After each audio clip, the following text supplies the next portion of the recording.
No, no, you can't have that. Oh, why can't we use that? Because we get sued, that's why. But it's only me playing it, and I'm playing it badly. Absolutely, but we'll have to think of something else. Let's get on with it. Hello, and welcome to the first of hopefully many Lights Out Racing podcasts. This podcast will be our 2013 season preview. Before we start, we'll tell you a little bit about ourselves and a little bit about our podcast, and then we will get on to the main season preview. I'll now hand over to my co-host who will give you a brief introduction of who we are, and then we'll have a quick discussion about how our podcast will work. Hi, I'm Cobb Rockwell, and I thought I'd tell you a little bit more about the podcast and the website and what we're looking to do here at Lights Out Racing. Well, simply put, myself and Tony Knock are avid F1 fans that have always wanted to combine our favourite sport with a community-based podcast and website. What we want to try and do is, unlike other sites, is allow the forums to be the key driver for the podcasts, which will allow community members and contributors to decide and vote on the topics that we discuss on a week-by-week basis and a race-by-race basis. What we also want to do is to attempt to try and draw all the F1 fan communities together and to ask for their own contributions to the podcast in order to promote their own contributions and ensure that they get due credit for their work as well. More than anything, we want to try and add a bit more humour and a bit more light-hearted outlook onto the F1's sport itself. We appreciate that sometimes it can be quite clinical, and we want to try and present it in the most straightforward and easy-to-understand manner. Hopefully you'll certainly get that from us. So without any further ado, let's get into the podcast itself. So hopefully that gives you a good idea about who we are and why we're here. So let's move on to the main podcast. So that leads straight into our first section, which is the news roundup. In this section we'll give you a quick rundown of the news stories we'll be covering later in the podcast. The first story on the list for this episode will be who said what during the pre-season. We'll have a look at the rumours, the speculation and the general tit-for-tat that flew around the pre-season paddock. We'll also be looking at, has Hamilton made the right decision in moving to Mercedes? What can he hope for in his first season in the new team? We'll have a look at the 2012 drivers that have been left without a race seat in the 2013 season. Which one of these we'll personally miss the most? And take a look at the ever-growing trend towards paid drivers in F1. We'll also be looking at the race calendar as it's set out for the 2013 season and what kind of impact that can have and whether any more races can be handled. We'll have a look at the 2013 rule changes, including both the on-track changes and the car design changes. Right, well that's the news roundup section completed, so let's get straight into it. Firstly we have the who said what during pre-season section, and I think most predominantly, over the pre-season piece, I think it was mainly dominated by the Helmut Marko comments regarding Alonso's reaction to how he plays political mind games. So what do you think, Tony, on that? Yeah, I do think this was the biggest news story, that stuck out in my mind anyway during the pre-season, purely because of the tit-for-tat nature of it and the amount of insults that were traded between the two. And I think the only thing it really does show us is that these two teams definitely play the Formula One game in very, very different ways, where Red Bull take the pure speed, we're the fastest, we're going to win approach, and then the Ferrari team play, well, maybe Alonso more than the Ferrari team, play the politics game, the mind games, and the we're going to win at all costs type of approach. Yeah, I think what I try to understand with it was that I think especially Helmut Marko coming back with the comments after the end of the season, almost sort of once the dust has settled, to then say, well, this is where the as Vettel has said before, the dirty tricks, I think he called it, or something along those lines. Yeah, the mind games, dirty the tricks. Mind games, yeah. And I think personally that's got where we've got the most issue with, in terms of what I think Red Bull and Ferrari, or what they thought Red Bull thought that where Ferrari were playing against, really, and what they were playing up to.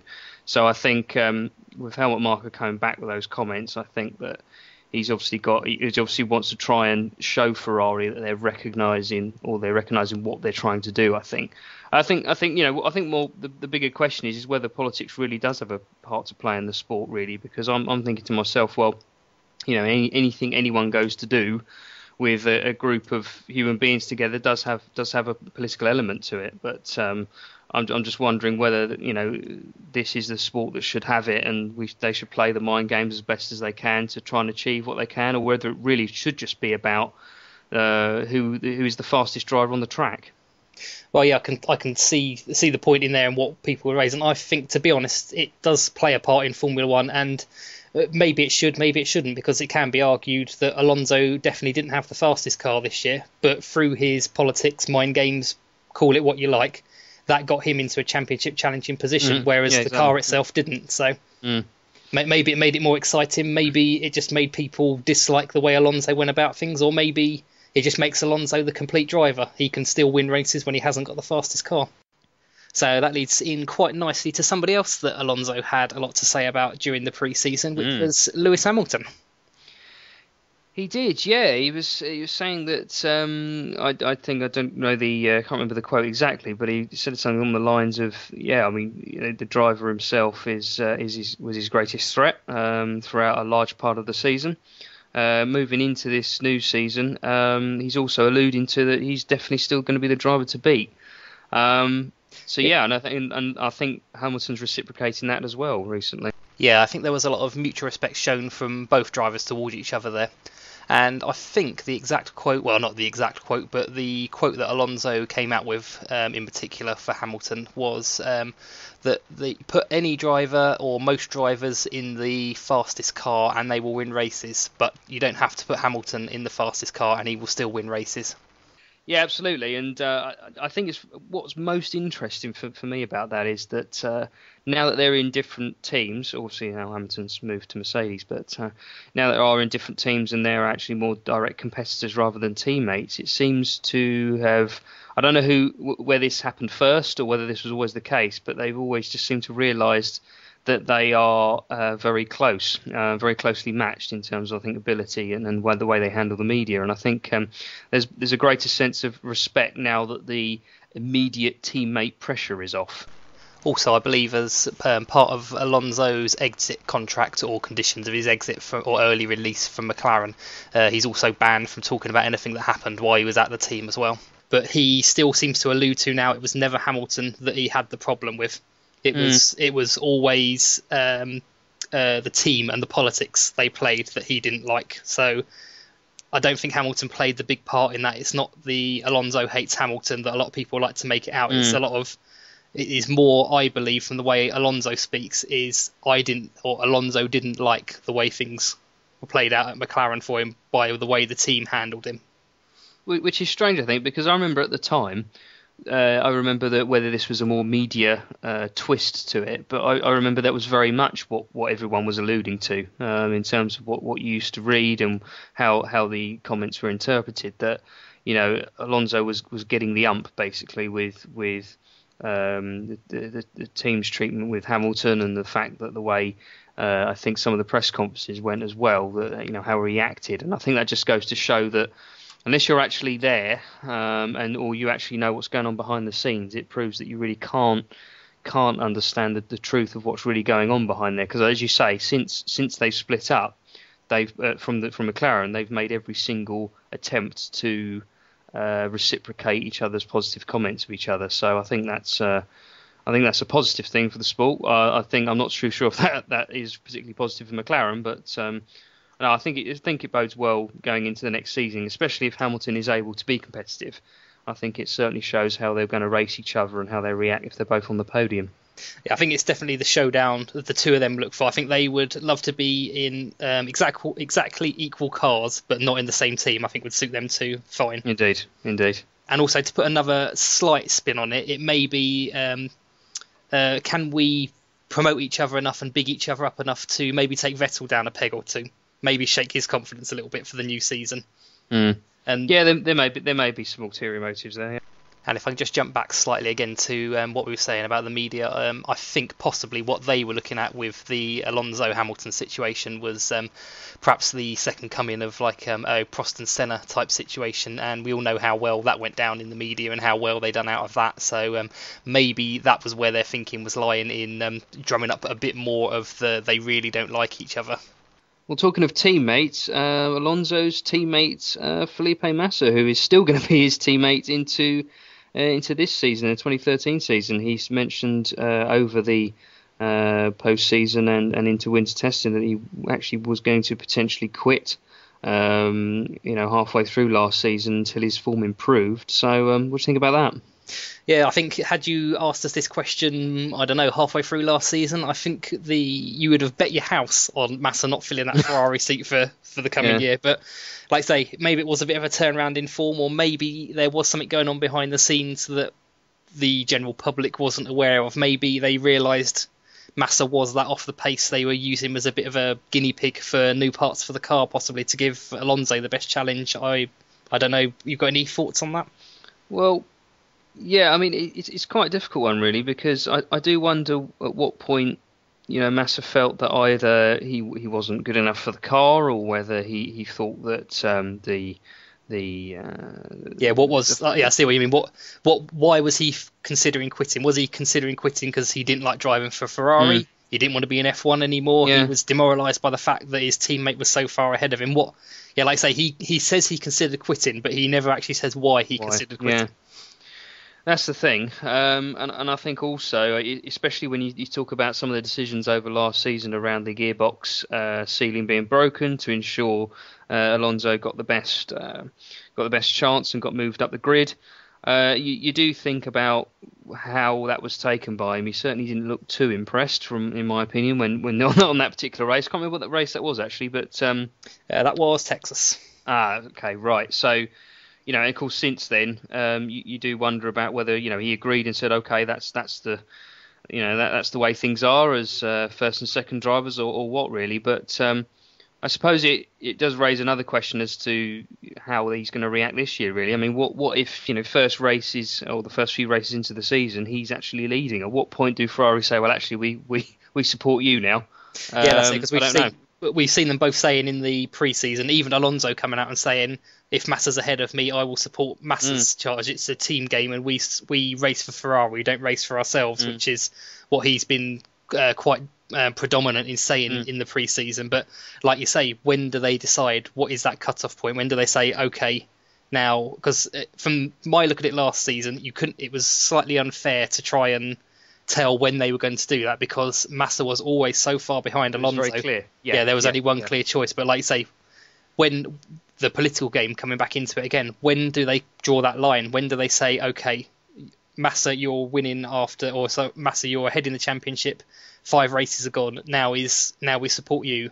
Or do they say, no, it's still too early, you're not far enough ahead? That it's very open-ended. They've not committed to anything by coming out and saying that. It's a very easy statement to say, but not a very easy one to back up, I would say. I mean, unless they've agreed personally between the drivers, okay, at this point, whoever's ahead, are we all okay with that? Yep. I suppose that isn't. I suppose in their defence, that's not something they can come out and say, right, whoever's ahead on this race, we're now going to take. We're now going to make this driver number 1 and this driver number 2. Say, for example, 4 races in or 6 races in. Yeah, that's a very good point. Yeah, because the other teams are going to say, well, okay, that we now know what's going to happen and how they're going to strategise, for example. Yeah. I understand why they might want to keep that to themselves. I just hope, for Massa's sake, that's something which has been agreed, because otherwise that would be quite a confusing point. So, I mean, going back to the point about whether he really has made the right decision, it is a difficult one, because I suppose with no other seats necessarily available at Red Bull, Mercedes or McLaren, he was always going to, if he was to move, potentially go to a team lower down the pecking order, which is always a tricky one. Is it best to stay in a team and you risk being the second driver, but in a supposedly better car?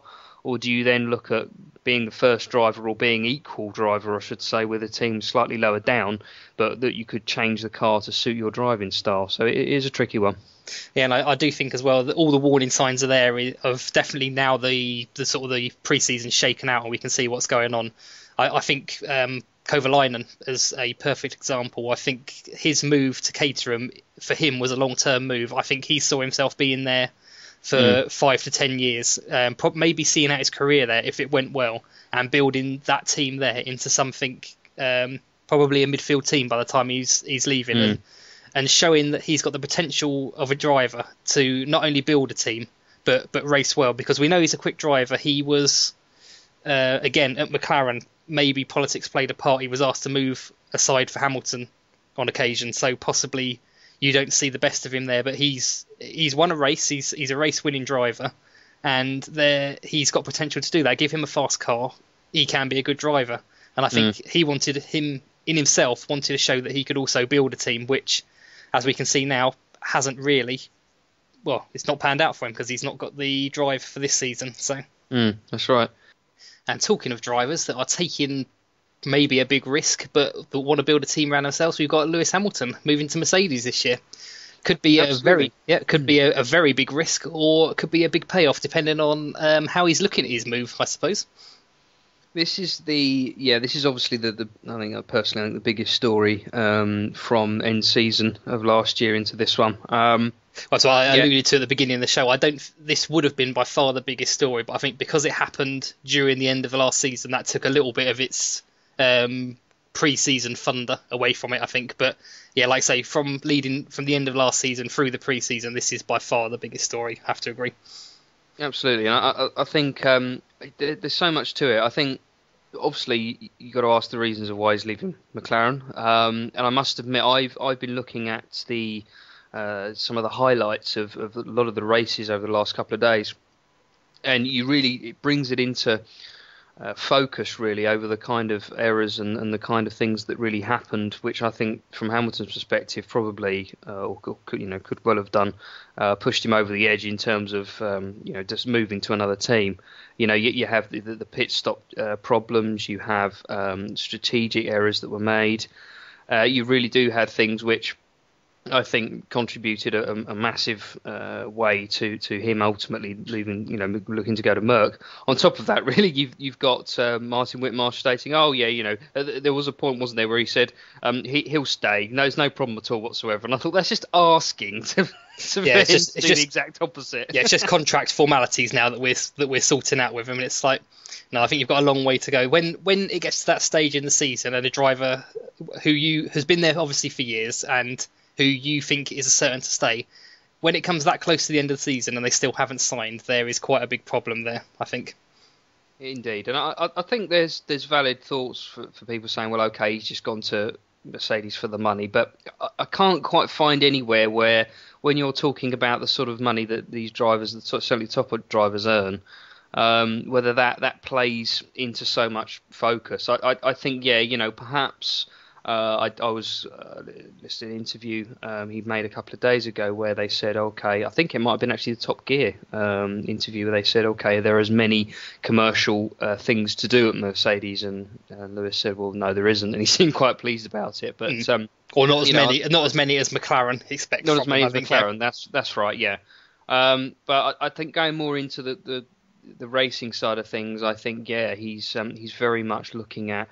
I suppose one of the other larger factors that he had over the course of the season was when they were looking at the front wing, and Jensen had a better front wing for, was it Spa? Yeah. Spa. And obviously afterwards they said to him, okay, just what front wing would you like? And obviously I think what he came up with was, I think they did his own configuration, didn't they, at the time when they were testing, and it didn't quite come off. If memory serves me correctly, I believe what happened was they gave Lewis himself the option. They put the new front wing on his car. He went out for a couple of laps on it, and he said that although it felt fast, the car felt unstable. So they come back and they decided they didn't have enough time to make the necessary setup change and test again on the new front wing. So he went back to the old setup he had. But what I find quite hard to believe is if your teammate turns around and says the new front wing is a second faster, a driver like Hamilton wouldn't just go out and say, I'm going to have that, whatever, I'll deal with the instability. There seems to be a bit more there. A 1 or 2 tenths, I think he probably wouldn't take the risk of the instability, but a whole second, it seems a little bit far-fetched that he wouldn't have wanted that to me. Yeah, and I suppose, okay, that I personally feel it was, as a lot of people tend to think, it was a bit daft to then post the telemetry of all things on Twitter afterwards. I think that was a bit of an epic fail. But I think the point behind it was that I felt he got a sense of injustice from it. And I think as well, sorry, just to cut in on you there. I think as well that you can look at also and say, I think a lot of people have done a lot of everybody has done something stupid and said something they didn't mean in the heat of an argument, and I kind of liken it to that situation with him posting the telemetry. I think.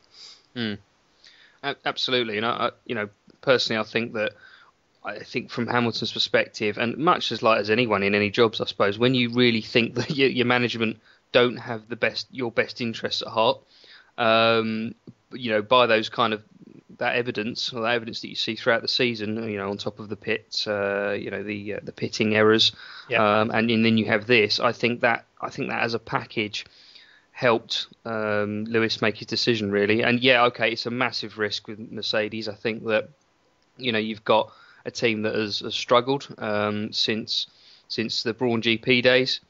Quite clearly, you have a team which was struggling, sort of losing a lot of tyre degradation very quickly, and a lot of downforce issues. And we'll cover this off a bit more in the Mercedes section when we look at how they're gearing up for pre-season. But I think it's a big risk. But I think for Hamilton, I think he wants to be part of a team that has a large backing, which they undoubtedly do at the moment with Mercedes. But that he then wants to have a more direct hand in improving and almost having a much greater input in ultimately developing what I think he hopes is a championship-winning car. I think as well, the more I think about the situation, I would quite like. Well, I would definitely liken it to, I don't know, looking at football and someone taking a penalty. All the time Lewis has been at McLaren, he's been the penalty taker. He's been expected to do something. And if anything goes wrong, it's always his fault. But I think now that he's moving to Mercedes, he's more like the goalkeeper. He's there. There's no pressure on him. There's nothing. Everyone will always say, "Oh, Mercedes haven't done very well. They're not." Like I say, they've been a struggling team. But it's clear to see if the great Michael Schumacher couldn't turn them around, then a lot of people say, "What chance has Lewis Hamilton got? He's still learning himself." But I think now he's put himself in that goalkeeper's perspective. Whereas if the penalty taker scores the goal, he had a good go, but he wasn't expected to do anything. If he saves that penalty, he's a hero. He elevates himself way above the status he's got at the minute. Everybody knows he's a very, very quick driver. But I think if he turns Merc around and takes a substandard car and then actually turns that into a race-winning car, wins races in it, I think he can actually project himself very, very highly. Yeah. So I think in a summary of that, I think he is taking a big risk. He is possibly jeopardising future championships, especially if McLaren produce a very, very good car this year. But the problem is, in previous years, they've produced very, very good cars, but have not produced the entire package. They haven't had everything. They've not had a fast, reliable car and no team errors. So I think it swings and roundabouts. Mercedes hopefully are on the up in Hamilton's point of view, but only time will tell, I think. But at the minute, I think all the pressure's on him while he's at McLaren. He has to perform there. The pressure's going to be off him a little bit more at Merc. Maybe he can relax, and maybe it'll even bring more out of him. Who knows? So next on the list is the 2012 drivers who no longer have seats. A couple of the ones I'm thinking of actually is Kamui Kobayashi, Heikki Kovalainen. I suppose before we go into the individuals, I think it's obviously a wider question now moving into pre-season where we look at really the impacts over the drivers that have actually replaced them, so which are typically known as paid drivers. So firstly, with Kobayashi, it seemed that looking over the stats and the results of last season, he wasn't too far away from Perez, yet he still can't seem to get a seat. No, it's very, very, very similar. But of course, Perez has got the backing of Carlos Slim, which arguably makes him a talented paid driver, if you like. But yeah, the stats for the two were very, very similar. They were trading podium places, sort of. It wasn't as if Kobayashi was just consistent and maybe coming in fifth or sixth all the time, and Perez is a bit more erratic. Kobayashi was right up there as well and got the podium. So, and I think as well, the popular sort of, from what I can read in across all the media, the person who's going to be missed the most and probably the biggest feeling of injustice is with Kobayashi not getting a seat for next year. Yeah, I think he seems quite a nice guy. He seems to like diving into the overtakes and the corners as he does. But I suppose that makes him quite an exciting driver as well. But Yeah, I mean, I think obviously one of the bigger factors, or it's understood to be one of the biggest factors, is the fact that they can't, or Kamui Kobayashi himself hasn't been able to raise the necessary sponsorship, and that seems to have been quite a big factor. Now, I must admit, I'm a little bit uncertain as to, with Gutierrez, who is ultimately a Sauber replacement, the sort of sponsorship he was able to raise. I'm assuming it's Carlos Slim again.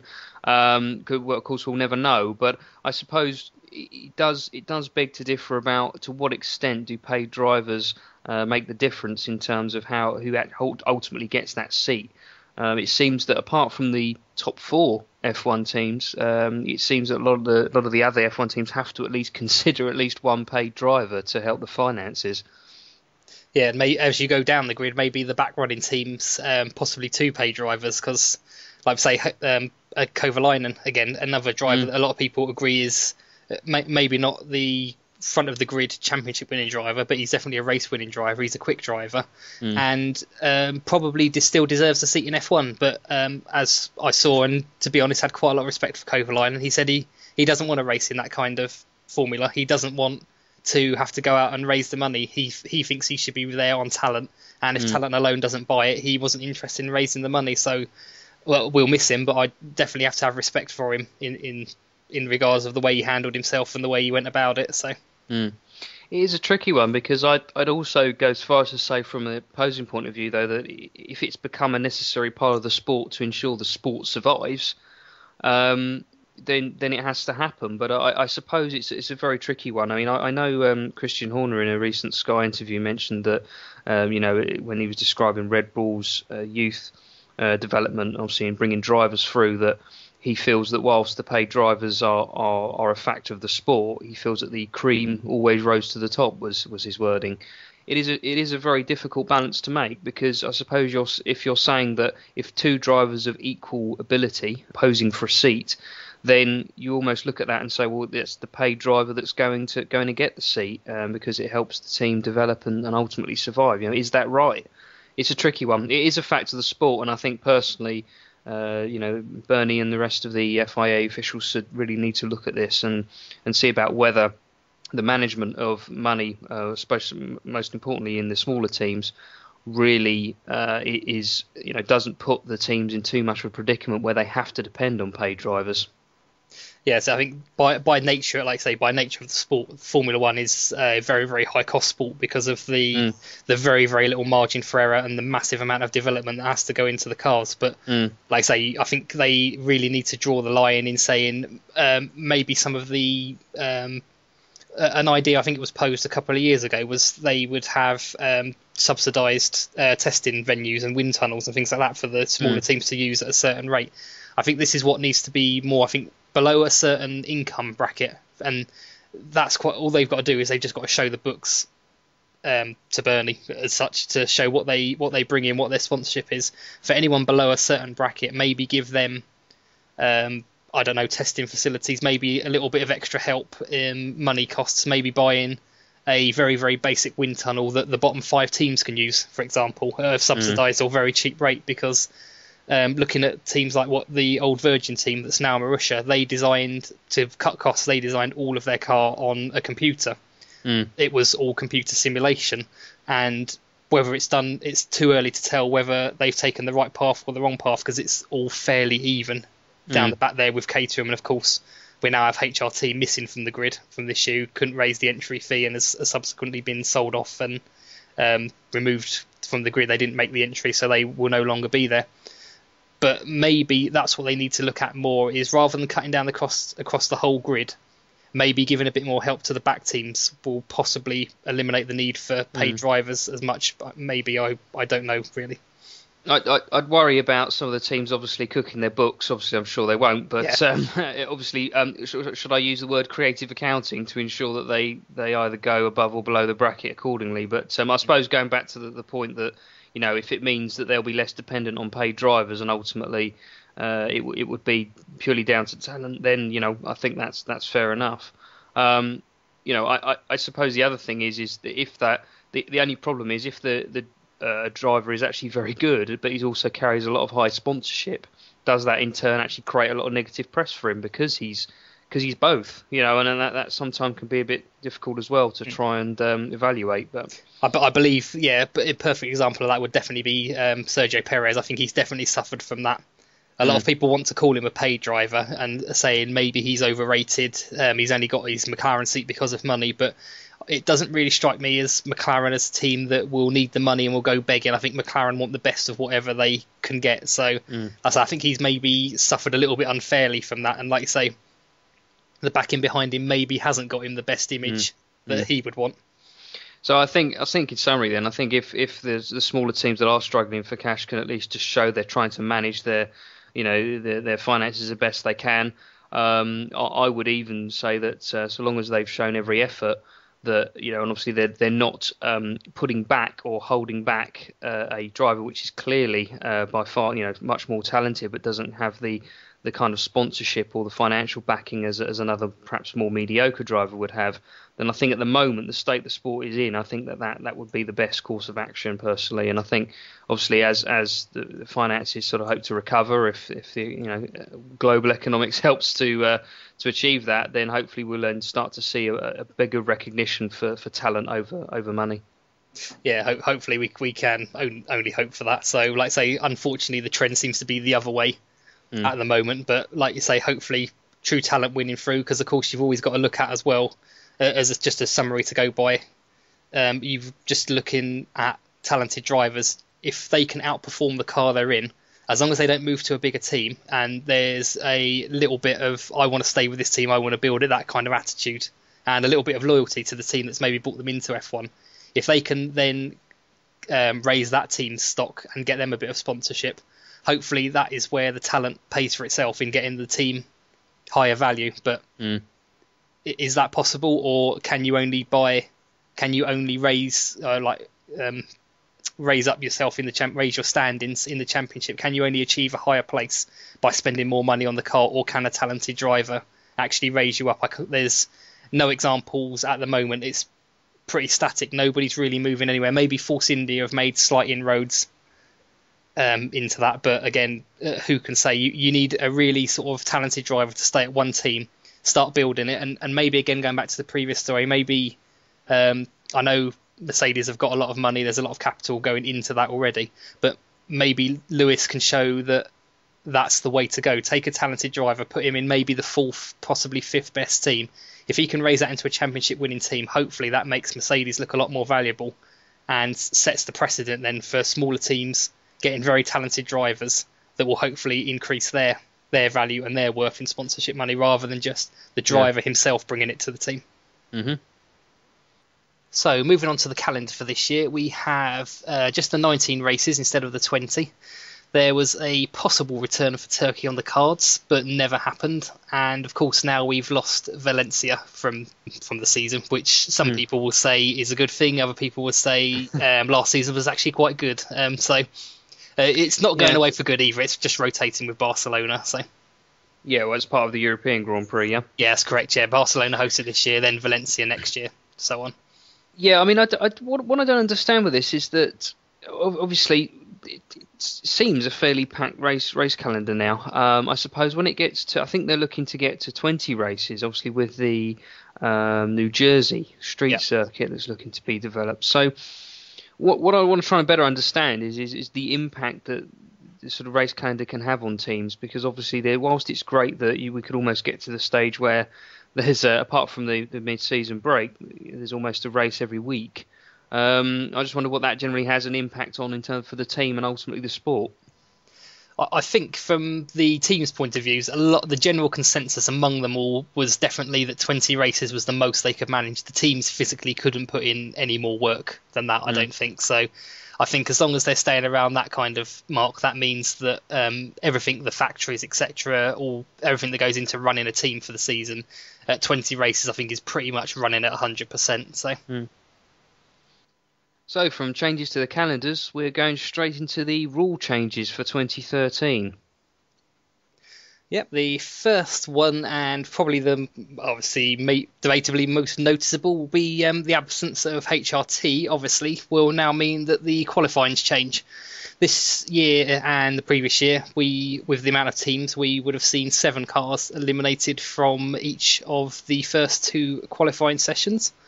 This would have been, generally speaking, throughout the course of the season, the pattern that emerged was it was the 3 new teams plus one other unlucky person. But of course, adding a slight slant to this now, with HRT gone, they won't fill those first 2 slots, so it will probably be the Caterham's, Marussia and 2 others rather than just the one other.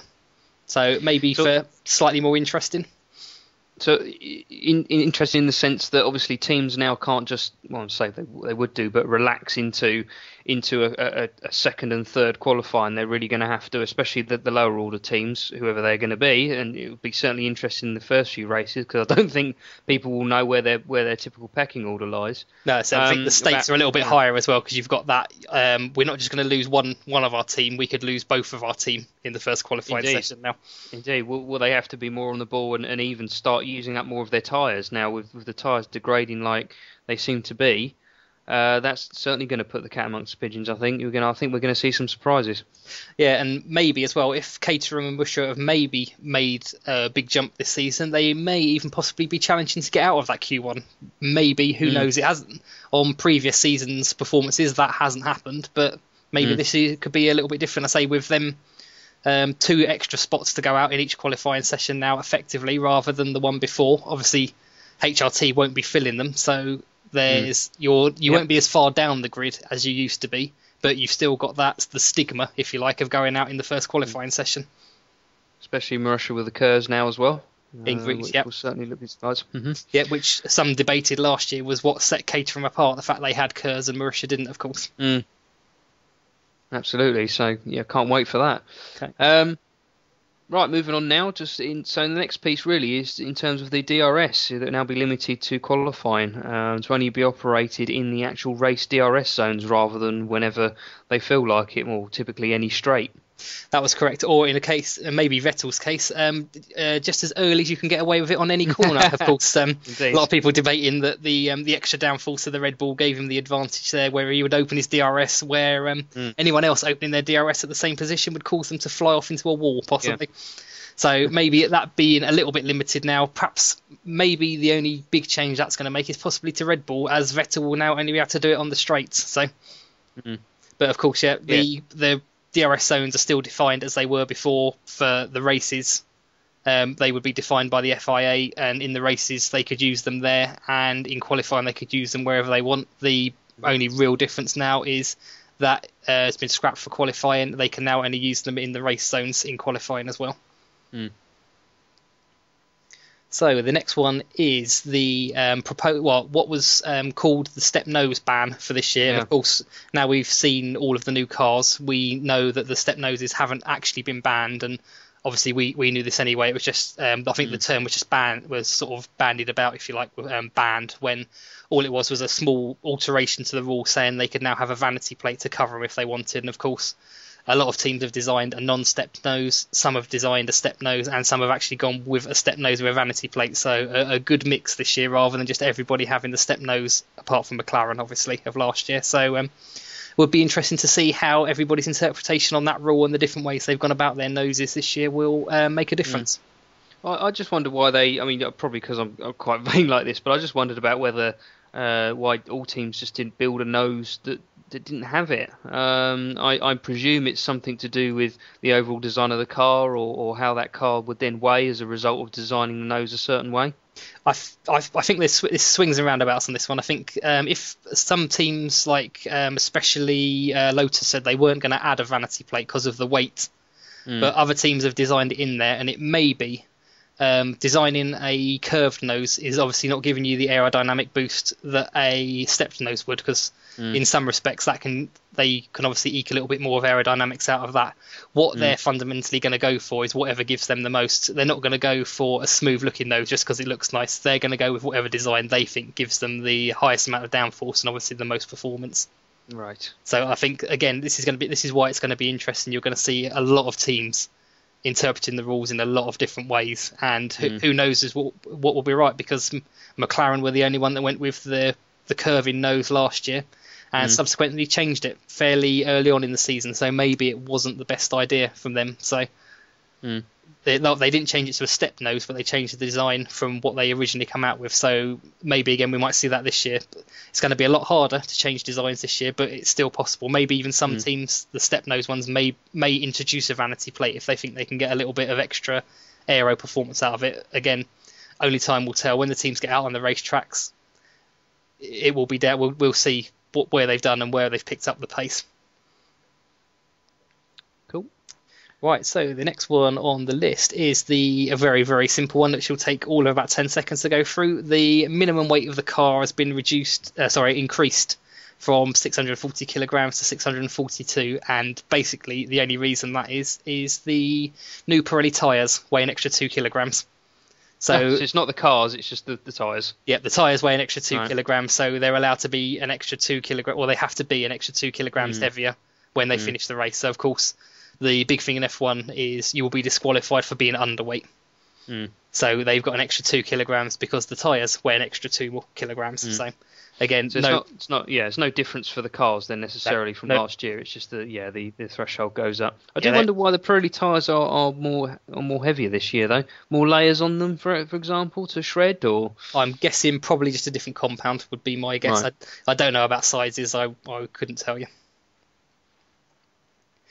And we've got one that was a bone of controversy last season. They have now introduced tougher deflection tests for the front wings. So basically, I think what they're doing now is they're measuring the flexing of the front wings and loads from different angles rather than just the straightforward, can we hang a weight off the front wing without it breaking? So maybe then we're going to see Red Bull, maybe if that was the secret to their speed, maybe they will suffer a little bit for these tests. Maybe again they will just find a clever way around it. Am I also right in thinking that we wouldn't necessarily see too many slow-mos anymore, that some directors kept doing on so many races, where as the cars would turn the corners, they would obviously do a big slow-mo action replay, where you'd see the front wing waving about like there's no tomorrow. And then we'd see that at least 8 or 9 times every 10 minutes, I think, on some of these races half the time. So will they be flexing as much, or is that just more stringent tests to ensure that in a straight line these wings won't flex so much? I think the answer to that is only time will tell, because of course the front wings are supposed to be rigid and not flexible anyway. So the fact that some teams have managed to beat the current or the previous year's testing and still have wings that apparently seem to deflect quite heavily under load, if they can find a way of doing that again and beating the tests, of course they're still legal. So if it becomes a controversy again this year, we will probably see a lot more of those slow-mos again. So it just depends how much the media wants to spotlight that, I suppose. Indeed. The last one I know is something which is known quite incorrectly actually as active double DRS. So I think it's not actually active double DRS, is it? No, there's no DRS system on the front of the car. They're just using the air channeled from the front of the car. So they're using it from extra, and basically they're getting a little bit of extra downforce removed from the front of the car as well when the rear DRS is open. So they are not allowed to have the front DRS as such that Mercedes had last year, and Lotus tried as well, operated with the rear DRS system. So you can't have the systems interfering. If it can only be passive, so it can't actually move anymore, which is obviously the difference, active and passive. If you think of the rear DRS, so that's active because you've got the wing opening. The passive DRS is you've just got it channeled through air intakes in the car, and the air is being channeled. I think a few teams have tried it. This is the same thing I'm thinking of, where obviously past a certain speed and a certain rate of airflow, the wing effectively stalls, so which basically means that a part of the wing will open up over a certain speed. Yeah, that's correct. We've seen Red Bull trying this out during the testing. And basically what happens is once the car reaches a certain speed and under a certain load, more passive DRS flaps will open and reduce the drag further than just the rear DRS wing opening. But the problem the team seems to be having with this is because the rear DRS is controlled by the brake, so as soon as the driver presses the brake pedal, the rear wing will close. These flaps on the new passive DRS system, because they're not allowed to be linked to this same mechanism that closes the rear wing, the teams are having trouble actually getting the wings to close when the speeds reduce or when the loads reduces. So it looks like they're getting them to open fine, but they just can't get them to close again. So of course that's going to cause instability in the cars. Okay, now we need to look at the team lineups for 2013 and how they're shaping up throughout pre-season and ready for Melbourne. So we'll do it straight from the top, really. So we'll take the top teams first, I think. And obviously the first one is the world champions Red Bull. So we have the same driver lineup as 2011, with Webber out contract at the end of the season. So, I mean, in terms of their chances this year, I suppose it really is they can... I mean, I know Christian Horner and Adrian Newey have said this before, but of course with success means that you can only almost go down. So it's a case of really just trying to maintain that success and that performance, because obviously they know they've got a very good basis. They have a car which naturally produces a lot of downforce. They have obviously a very clear strategy which seems to obviously try and lead from the front as quickly as possible. So I'm very, very interested to see about whether they can maintain it. They have also mentioned, though, conversely, that obviously with the rules not changing much, that it poses a better opportunity for their competitors to catch them up. I think as well, yeah, that's quite a very, very good point in the fact that these cars now, there's going to be feet in many doors, I think, this year. You've got these cars being an evolution of last year's cars. They're different enough, I think, to make the design from the ground up again from the cars, which they are every season. There's enough change that they're not going to just take the same chassis completely and just rebrand it a little bit. They have had to work on this. But of course, we're also looking at a complete rule change for 2014. That means the teams are going to have half an eye on and half a foot in the door as well of what's going to happen on next year's car. So who's really focused on this year? Who's maybe looking to next year? Because again, it's been bandied around that possibly Mercedes are already looking at next year's car rather than this year's one. So yeah. I mean, it also begs the question as to hopefully whether they've sorted the alternator issues out as well. That would be very interesting to see if their reliability improves as a result. But I suppose with Webber, signing an additional year, I suppose the assumption is that this really is his last year at Red Bull. And I do wonder with Helmut Marko's comments that we mentioned before, particularly about him as well, whilst he was in the same context and he was commenting on Alonso about Webber's reaction and reaction to pressure, about whether he's actually going to rise to the challenge, really. I know he seems to prefer that being that underdog status, and whether he'll be more a competitor for Vettel this year.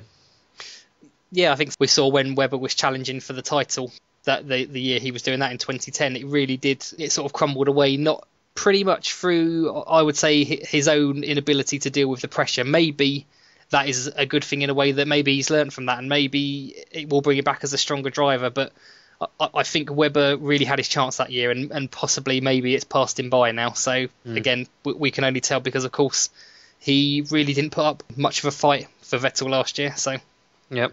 Apart from maybe in the last corner in Brazil, which was maybe a little bit naughty of squeezing him a little tighter than you would like, the team would have liked him to have squeezed his teammate. I think there was a message there, I think, most certainly. But I think, that, without a shadow of a doubt, Red Bull will be up there, I think, and certainly, if not in the top two, then certainly in the top three. Right, moving on to the next team to look at, we have Ferrari. Of course, retaining both the same drivers as last year. Obviously, halfway through the season, as we alluded to earlier on, it was debatable whether we'd even see Massa in Formula One this year, let alone a Ferrari seat. So very much so.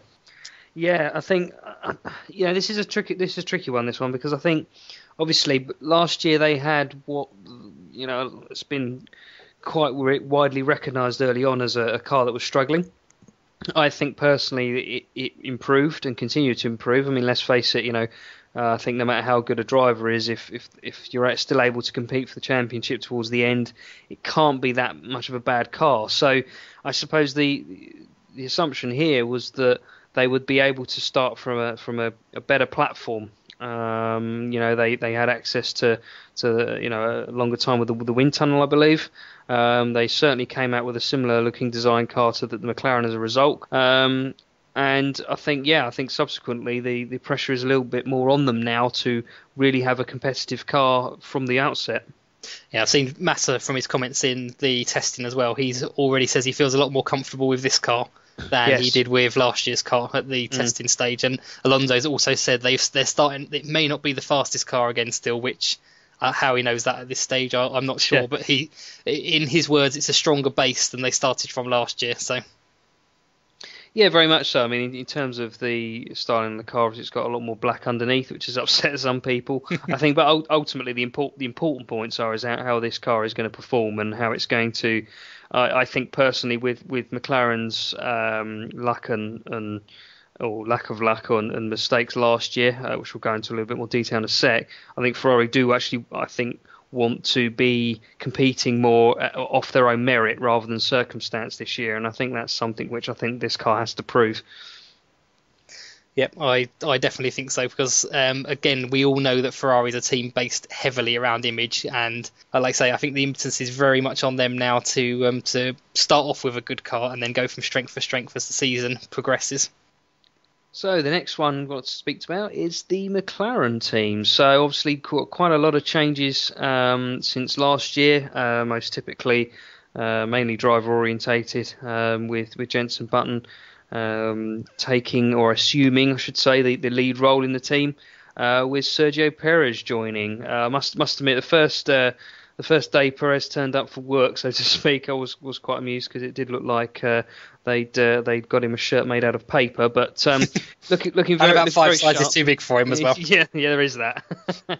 But no, I think it's a great opportunity for Sergio Perez if we focus on him for the time being. I think when McLaren come calling after quite consistent beginning to the 2012 season for him, then I think that's a positive. I suppose my only concern is obviously as mistakes were made. I think even he's said in since that throughout the latter half of 2012 that he didn't have such a good season.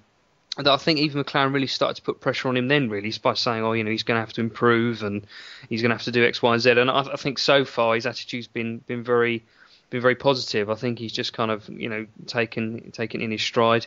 And I think it would be very interesting to see, because both him and Jenson are considered quite capable of managing the tyres, what McLaren's strategy will be this season as to how the car is designed and ultimately how their race strategy pans out. Yeah, I think they've started with a good base to build on. Obviously, Jenson Button set what was called an amazing time by Felipe Massa in the first testing at Jerez. So, yep, and they've obviously got something there to be out of the blocks that quick. So, like I say, hopefully, if they can hold on to their tyres and their car doesn't fail when they're out in the lead this year, they a very, very good, strong base to start from there with them. And again, they're not replacing arguably Hamilton as the, arguably one of the fastest drivers on the grid.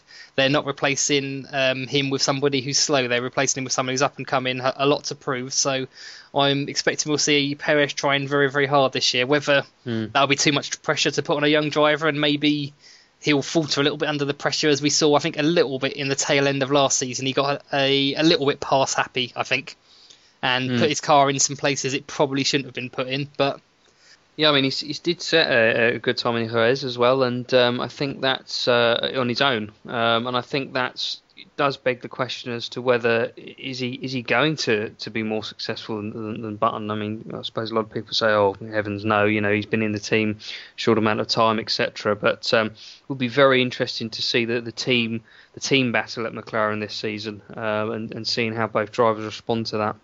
Indeed, it could be. I think the potential for it to be very reminiscent of 2007 with the rookie Hamilton coming in and destabilising, some would say, the current world champion in Alonso. So yeah, I mean, if McLaren have learned, if they say there is anything to learn from that season from their own perspective, I certainly feel that if going back on what we mentioned regarding the Alonso Hamilton relationship before, if they did have a lot of challenges with Alonso and Hamilton, and in managing that, there could be quite a similar scenario here with the two drivers, especially if Perez, he does quite well and qualifies better than Jenson Button. So, Yeah, that'd be really interesting. I suppose obviously some of the key things for them is to iron out the mistakes, which I know Sam Michaels in an interview post-season said that they're hold hands up, they've clearly been too many, and I think if they can iron those errors out, and I think if they can make good strategic decisions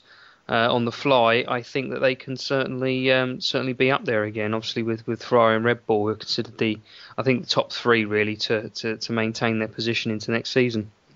I mean, that's it. McLaren's they rarely fail to deliver a good car, so we know the car is going to be up there and going to be reasonably good. It's even like last year, they debatably again delivered the best car, some would say, last season, and then just threw it away through their own mistakes and unreliability. So, okay, and on to the next team in the list. That will be Lotus, having a very strong finish to last year's season, and hopefully, and by the looks of it, producing a fairly strong car for this year's as well. Yeah, I'm sexy and I know it. Well, not me, obviously, but the tagline that was across the car was certainly interesting, especially when you still got the nose the way it is. Though I'm thinking that car could have been sexier, but no, I mean I think it seems, judging by testing at the moment, that Eric Boulier have said that they'll certainly look to try and get in amongst the big three. Which I think is still a bold statement. I think considering where they had to come from, I think the car this year's certainly got to qualify well. I think that's the key thing, and I think if it qualifies well, it almost always ended up on the podium last year.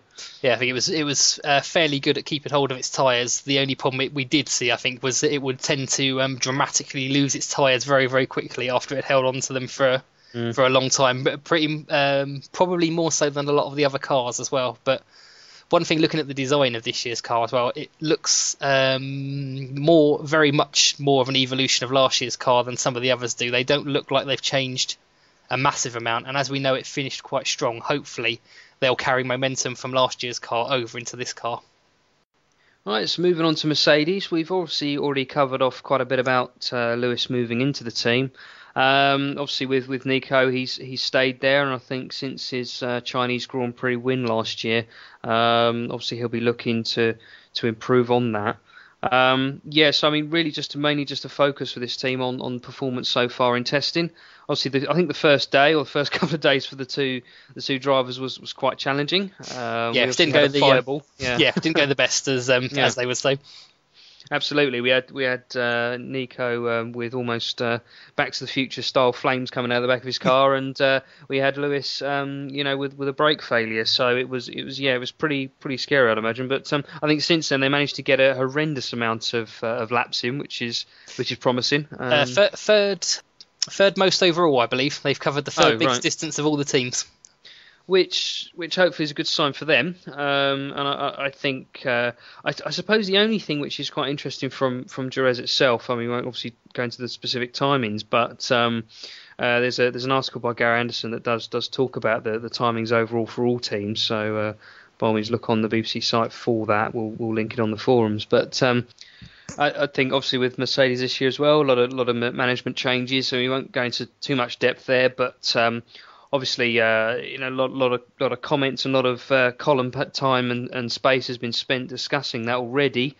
With Toto Wolff being there as a managing director, and obviously with Niki Lauda as a non-executive director. So, Ross Brawn's been very clear, I think, this week that he's still in charge, and I think with the rumours that Paddy Lowe was looking to join them into this season, I think as long as the management team behind are very clear on what the strategy and plan is, then I don't necessarily think the drivers have necessarily anything to worry about. But the media do seem to think that can be quite unsettling for drivers. Yeah, I think sort of the management changes there have just been a statement of intent. Really, they're bringing in big names. They want to go forward. They want to get higher, and everybody needs to work out where they fit in that. And hopefully, on a personal level, I hope Ross Brawn stays there, because I think the Mercedes haven't set the place on fire. Well, they set the car on fire in the first day of testing, but they've not set any of the timing sheets alive and anything like that. They've not really sort of come into their own as a team so far. But again, is it something they're building to? Could you really expect a team that effectively was starting more or less from scratch on a car to come in and be where they are? Because you've only got to look at what Caterham and Marussia, brand new teams, haven't really achieved although it's arguable that it goes back to Brawn and Honda, they've not really. That's a big change, and maybe the changes are just sort of settling down now. But as long as they can keep that core in place, hopefully that's flow in there. And I say on a personal level, I'm hoping that they don't get rid of Ross Brawn, because I think that's them sort of changes is what will destabilise the team. As long as the core management stays in place, I think they've got a good structure to build on for the future. Okay, leading into the next team, that is the Sauber. Nico Hülkenberg coming across from Force India there, and possibly taking the lead in the team. Some people have said that's a bit of a sideways step, or again, is he another driver that's looking to stay somewhere for the long term and maybe try and take a midfield team up to a front running team?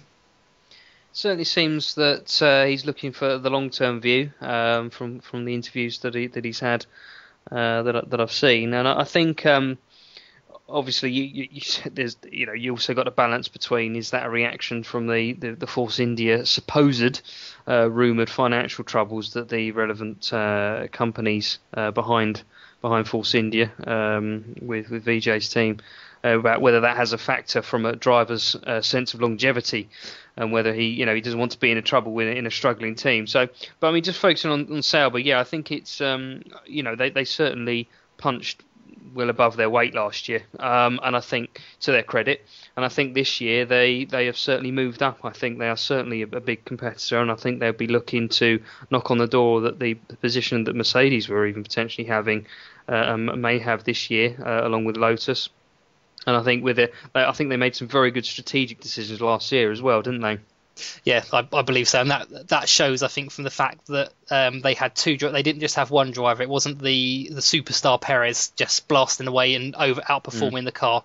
Both drivers had an equal footing in there, as we again alluded to earlier on. Both drivers picking up podiums, getting right down there at the front, and generally the tactics probably across. I would maybe go as far as saying the entire grid probably. The best tactics out there probably went to Sauber. They made the best of probably all the slightly tricky gambling situations that they went for. So, yeah, absolutely. And I think obviously the other thing that I think Sauber were very smart with were how they recognised that tyre management was going to be a big factor. And I think if anything, it's going to be more so this season.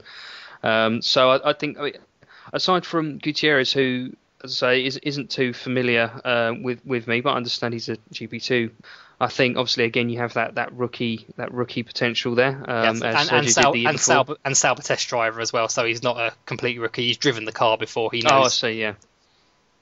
Oh, okay. So yeah, so he knows the car and he knows the team better as well. So yeah, I think that's certainly the. Also, I think it'd be derogatory to call them another dark horse this season. I think they are definitely ones which are up and coming, and I think. With Kaltenborn there as the head honcho, I think there's going to be some a lot of stability. I think for Peter Sauber handing over there, you want someone who's been in the team a long time. Absolutely. All right, so now moving on to Force India, where Nico Hülkenberg came from. So the lineup at the moment, as of recording, is Di Resta with an as yet unnamed second driver. Yep, to be confirmed. To be confirmed, which is likely to be Jules Bianchi or Adrian Sutil. So, obviously, with the corporate financial rumours associated with this team, I suppose you just got to hope that it isn't destabilising. Obviously, HRT is a good example, personally, I think, from last year, although they were always at the back anyway, so it's a bit difficult to understand the performance difference it could have. But, yeah, hopefully they'll be there throughout the season, and hopefully, as I say, I think Paul Di Resta has made it made it very clear that he's looking to push on to a larger team. So we'll just have to see if both the car and himself can try and achieve that or prove that.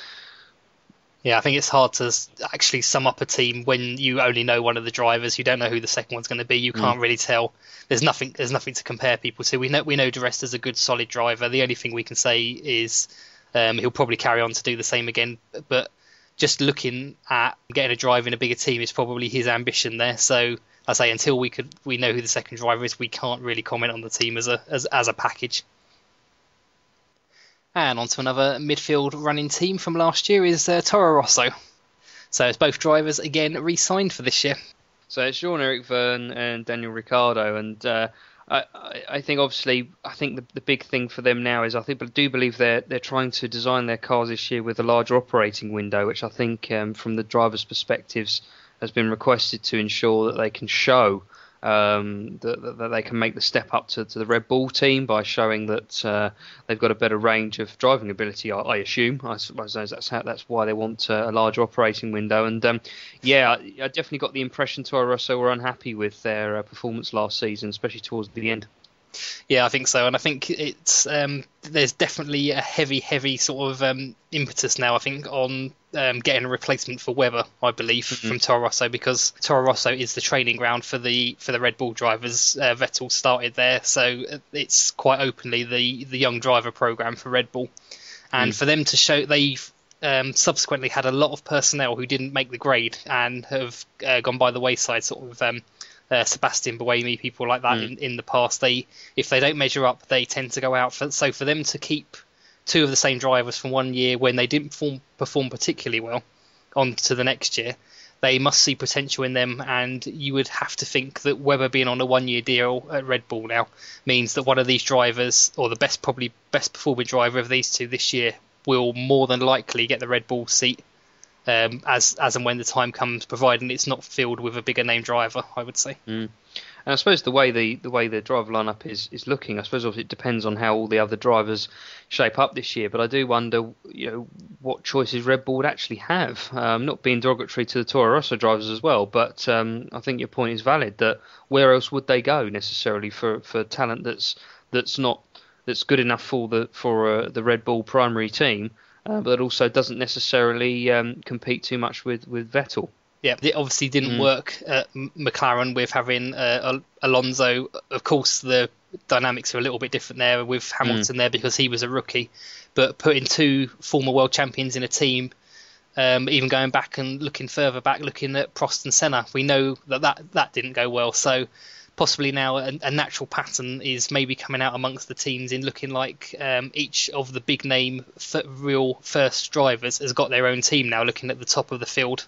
And that's the natural progression. So yeah, maybe you wouldn't get two number one drivers at a team like Red Bull, so they want the best of the rest, possibly in Ricciardo or Verne.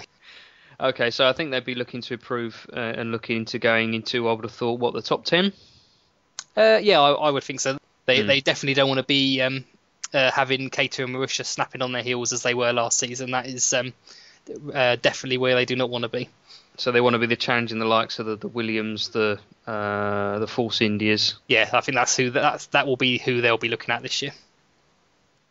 Okay, so the next one on the list is Williams. So we have Valtteri Bottas and Pastor Maldonado.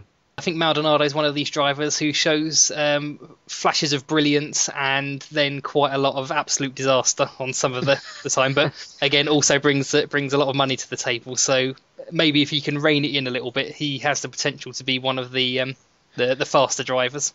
Absolutely. I mean, the consistency that he showed in Barcelona stands out as his best moment. But then, as you say, blighted by very, very hot-headed moments. Hot-headed moments throughout the rest of the season, which you could say has been potentially dangerous. And so he's had punishments for it, but you do wonder about if he does start any of that again this season, about whether they'll start cranking up the punishment. But hopefully that's behind him. And obviously with Williams this year, they'll be looking to kick on from that win.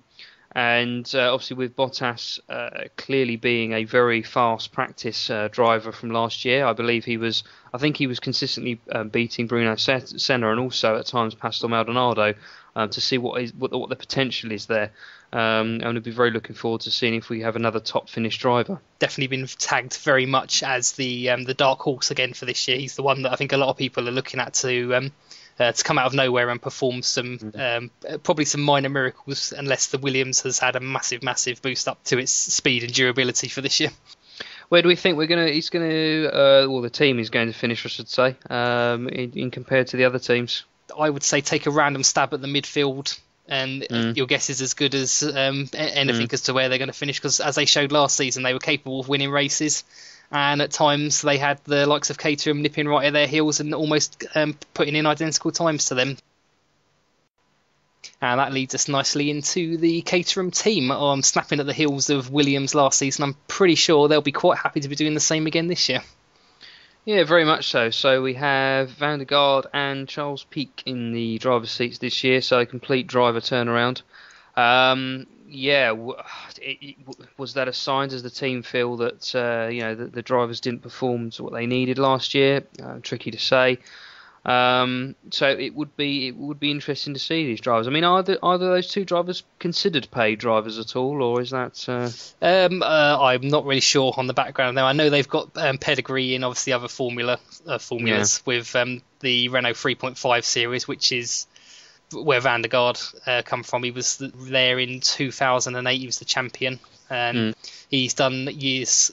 Obviously racing there, and he's been the Caterham test driver in the team, where he's also racing GP2 as well, which is obviously considered the feeder series for F1. Yeah. So yeah, he's raced for the Caterham teams in those. So. Absolutely. So the Caterham team keeping the step nose, and obviously taking a brighter green in terms of the aesthetics of it. But I think more importantly, obviously Caterham will be looking to. I would hope to get distance from the back of the pack now, because as you've said previously when we were talking about the absence of HRT, in a way it puts more pressure on these back end teams to perform, and they'd be both hoping to distance themselves from Russia, and as a result starting to challenge the likes of Williams and Toro Rosso and Force India. Yeah, I think so, and I think sort of just Pick moving from Marussia to Caterham is a bit of a statement of intent from them as well. I think he obviously believes that Caterham are on the up, and maybe Marussia aren't going the places he would want them to go. Otherwise, I can see no logical move from one backmarker team to another. So, last but not least, it's Marussia with Max Chilton and Luis Razio in the hot seats. So this team will certainly be looking, with their new KERS technology, to move themselves up the grid. I would have thought part themselves from Caterham and look to get into the pack where Williams, Force India are basically.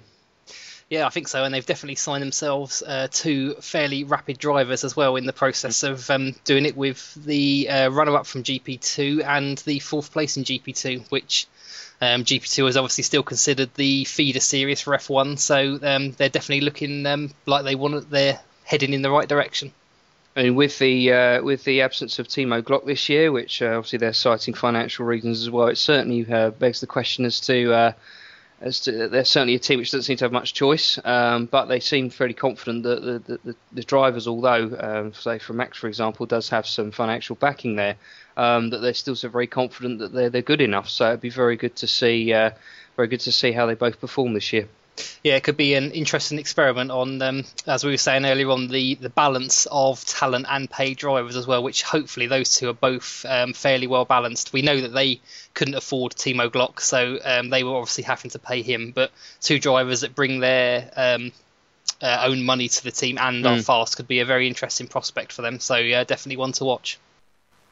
Okay, that's the end of the team roundup and the end of the main podcast. We've just got a couple of little sections left in the podcast, and then we'll be finished for this episode.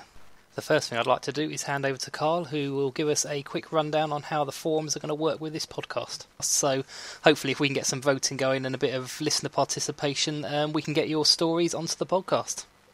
So, how will the podcast and forums work together? Well, each week community members will have the chance to post specific topics to a dedicated area on the forums, where other members will also have a chance to discuss and debate on them. At a specific point every week, Tony and I will put these topics into a specific list, whereby community members will vote on the top 4 items they'd like to discuss. In the event of a tie between topics, we will take them on a first post basis. The top 4 items will then form the core agenda for the next podcast. Okay, that should give you an idea of what we're trying to do with the forums. This will all be explained in greater depth on the forums. We'll have a post up actually in the voting section, so you can read through there and find out exactly what we're trying to do with this. So the only thing left to do with that now is to actually give you the address for the forums. If you want to go and have a look now, it is forum.lightsoutracing.co.uk. And hopefully as well, by the time this podcast goes to air, they should be our website up and running, which is www.lightsoutracing.co.uk. And also, to keep up to date with anything Lights Out Racing in the meantime, or of any time really, we also have a Twitter account, which is @LightsOutRacing on Twitter. Okay, the only thing left for me to do now is thank everybody who downloaded and listened to this podcast. And please do bear with us. We understand that not all of the audio was quite up to scratch. There was a couple of little problems we had during the recording. There was a lot of technical issues and some that almost derailed the podcast completely. So please do bear with us. We're learning all the time, and hopefully it's a good starting base that we got here, and we would like to improve more and more as time goes on. Also, in keeping with the light-hearted nature of the podcast, we thought we'd also have a little bit of a laugh at ourselves. So what we've done is we've put together a little outtakes reel for you to enjoy, and I don't know, if you like it, maybe we'll continue doing this for every show, but here we go, here's the outtakes. And talking of drivers that if they've really taken a step forward, we should see probably the bottom of the midfield teams being challenged on a weekly basis or on a racely basis. Mm.